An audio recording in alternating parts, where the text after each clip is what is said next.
सादिया, आपने कभी कश्ती वगैरह का सफ़र किया है? कराची में?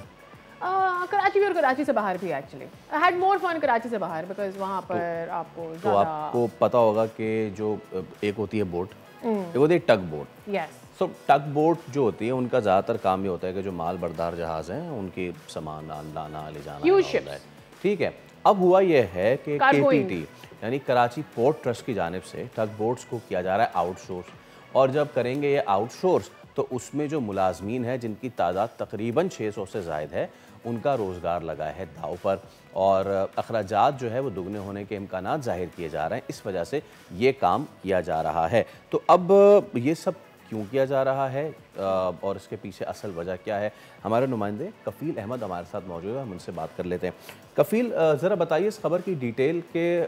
क्यों किया जा रहा है ये, कितने लोग इससे मुतासिर होंगे, उन लोगों का क्या कहना है?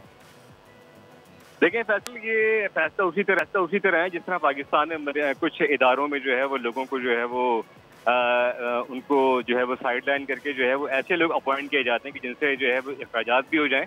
और मामला भी जो है वो सेट हो जाए। तो ये एक मामला भी अनोखा सामने आया जो कि कराची पोर्ट ट्रस्ट ने जो 4 नई टग्स हैं उनको ठीके पर आउटसोर्स करने का जो है वो फैसला किया गया है। और इससे मैं आपको बताऊं कि बराह रास्त जो 600 मुलाजमीन है जो कि ड्राइवर भी हैं और जो इस वक्त दीगर मुलाजमीन है जिसमें अफसरान भी शामिल हैं, उनके सीधे सीधे जो है वो 600 खानदान मुतासर होने का जो है वो खदशा पैदा हो गया है। इस हवाले से मैं आपको बताऊं कि इस वक्त जो अगर हम बात कर लें और जो जहाज़ों पर जो दिखाने के लिए इस्तेमाल की जाती है टैक्स, अब उनको आप ये समझिए कि बाहर के लोग लाकर जो है उनको ऑपरेट कराया जाएगा। और इस वक्त अगर हम बात कर लें तो इस वक्त जो आउटसोर्स है, ये बताइएगा कि असल वजह क्या है जब हम बनाए नहीं जा रहे, जबकि जो 4 नई टैक्स हैं उनको जो है ये इसको जो है वो आउटसोर्स किया जा रहा है। मैं आपको बताऊं कि इस हवाले से जो हमारी पोर्ट जो KPT वर्कर्स जो यूनियन है उनके मुताबिक अगर हम बात कर लें तो इस वक्त पोर्ट कासिम पर जो है वो 4 आपको आवाज आ रही है जो कि बाहरी ममालिक करते हैं, तो उस पर जो है वो जिस सालाना है 700 मिलियन। मुझे ये समझना है कि इसको आउटसोर्स करने की वजह क्या है, हम आउटसोर्सिंग की तरफ क्यों जा रहे थे, हमें क्या प्रॉफिट नहीं मिल रहा था, हमें नुकसान हो रहा था, टगिंग का काम ठीक से नहीं हो रहा था? What exactly happened over here and why are we going towards the outsourcing of tug ships?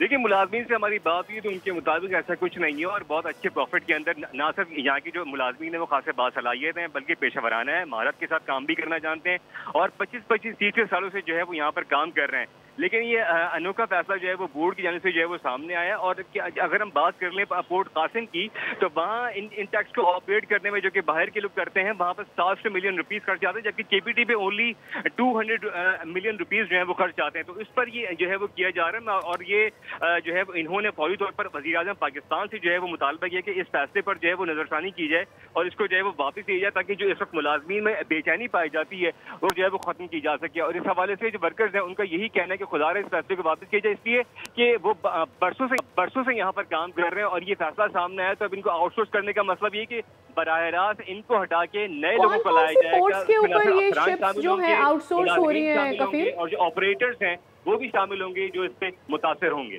ठीक, कौन सी पोर्ट्स के ऊपर ये शिप्स आउटसोर्स हो रही हैं, कितनी शिप्स हैं? देखिए, जिस वक्त अगर हम बात कर लें तो ये 4 टग्स हैं कराची पोर्ट ट्रस्ट पे और टोटल ये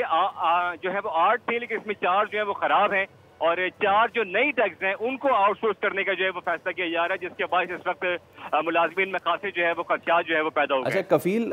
please correct me if I am wrong, initially KPT को भी उस लिस्ट में डाला गया था कि जिसमें सबने प्राइवेटाइज होना था तमाम इदारों को, लेकिन इसलिए उसको इस लिस्ट से निकाला गया क्योंकि इसकी स्ट्रेटेजिक इंपॉर्टेंस है और इसकी प्रॉफिटेबिलिटी है, यानी कि इदारा तो प्रॉफिट में था, उसके बावजूद आप बता रहे हैं 8 में से 4 टग बोट्स जो कि ख़राब हैं, जिन पे बेसिकली काम होना चाहिए था वो तो हुआ नहीं, लेकिन जो 4 नहीं है अब उनको भी जान छुड़ाई जा रही है उनसे। मतलब कि इसका मतलब ये है कि मामला पीछे कुछ और है।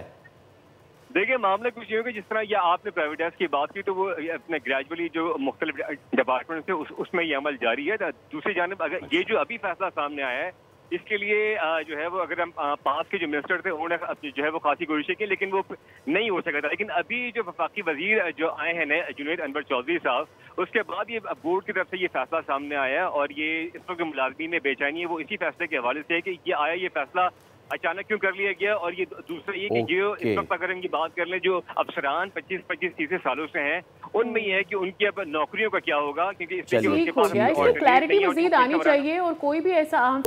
उसमें ट्रांसपेरेंसी जरूरी है, क्योंकि जहाँ ट्रांसपेरेंसी नहीं होती फिर वहाँ पर करप्शन के सवालात उठना शुरू हो जाते हैं और 600 लोगों की नौकरियां हैं जो साल से यहाँ काम कर रहे हैं। आई थिंक कोई जवाब तो होना चाहिए, कोई क्लैरिटी जरूर होनी चाहिए। बहुत शुक्रिया कफील, इस हवाले से आप हमें अपडेट कर रहे थे। सब्सक्राइब करें और बेल दबाएं ताकि कोई खबर रह न जाए।